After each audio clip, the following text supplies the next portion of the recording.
दर्शक बंधु मु ज्ञान आपन मो यूट्यूब चैनल फार्मिंग टैग आपन स्वागत करुच्ची। देखो एठी मु सूर्यमुखी चाष करी। सूर्यमुखी चाषर सबुठ बड़ विपद थाए जेटा कि आपणकर शुआ, जेटा कि आंचलिक भाषा टिया भी कहते। ताठू कौ भाया दूरे की रखिए ये सूर्यमुखी फूल ठारू। एबे तो फूल भी हो सारी मोर फूल फुटी आ कि फुटब कि तथापि आम चाषी भाई मैंने जो मैंने आम एरिया अच्छा कढ़ मूलू फूल फुटी न अवस्था टिया आसिकी ये फूल को खाई जाती कढ़ को छिड़ाई तला पकई दिखती कि मोर एठी गुटे की फूल भी कढ़ भी टिया एपर्यंत छिड़े ना कि किसी नष्ट भी करना कारण मु एक जंत्र जेटे लगे मो क्षेत्र में से कौन सी प्रकार टिया एठिकी आसुना कि मो फसल को मो सूर्यमुखी चाष को नष्ट भी करूना। तेणु फास्ट आपन को ये जंत्रटी देखेबी जे जंत्रटी मात्र बेसी 200 रु 250 टଙ୍କା भितर खर्च होता है। से जंत्र लगेले ये क्षेत्र में आपणकर गुटे भी टिया आपण खेत को आसब ना। फास्ट देखु ये जंत्रटा कौ भाया मुझे तैयार करी कौ भाया लगे ये जंत्रटी कौन सी इलेक्ट्रिक दरकार नहीं कि कौन सी प्रकार मेसीन भी लगी नहीं, केवल पवन ही बाजुची।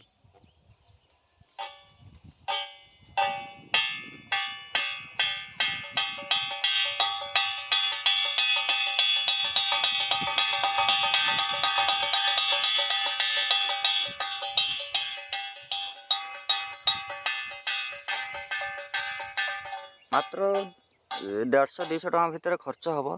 देखो साइकिल जो लगी था रिम रे, यहाँ गोटे रिम टाए उपरटा भी रिम है।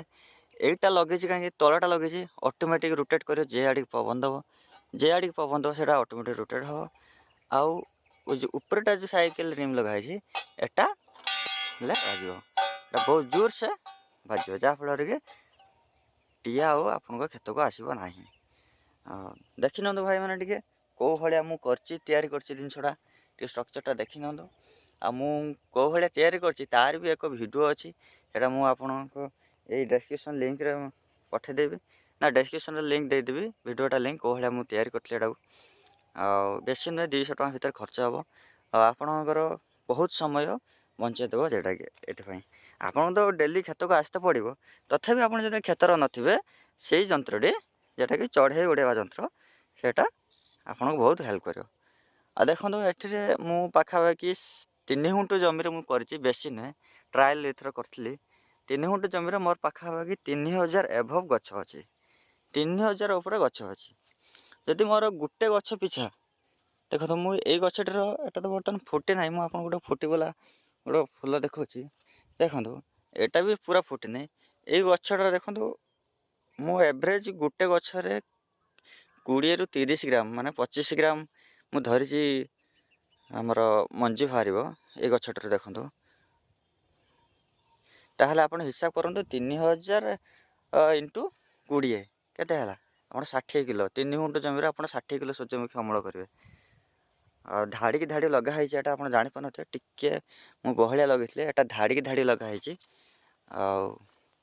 दर्शक बंधु आपण मो भिडियो को शेष पर्यंत देखि आपन को बहुत बहुत धन्यवाद। आपण को गोटे अनुरोध करी आम ओडिशा रे जेतिक भी अच्छा सूर्यमुखी चाष कर जो भाई मैंने जो चाषी भाई मैंने आपण पाख बहुत मात्रा शेयर करूँ भिडियो टी आप देखु। ये भिडियोटी बहुत मूल्यवान भिडियो हम आम चाषी भाई मानक आप कौन भी क्षेत्र लगे पारे यही जंत्रटी जेटा मुझे देखी जेटा कि सूर्यमुखी मक्का आपणकर एटा टिया मानक आउ यही जंत्र में लगेले भी आमर खेत पाखक कौन प्रकार गुरु गाय भी आसबे ना। यहाँ मुझे आपन को कहूँ तेणु भिडियोटी को प्लीज भाई आपण बहु मात्रा शेयर करी ओडिशा रे पूरा प्रत्येक चाषी भाई मान पहुँचबार आपण काम। आ मोर नेक्स्ट वीडियो देखा जदि चाहूबे तेणु मो चैनल को प्लीज सब्सक्राइब करी पाखरे थिबा बेल आइकन को घंटी चिन्ह को दबाई दियंतु।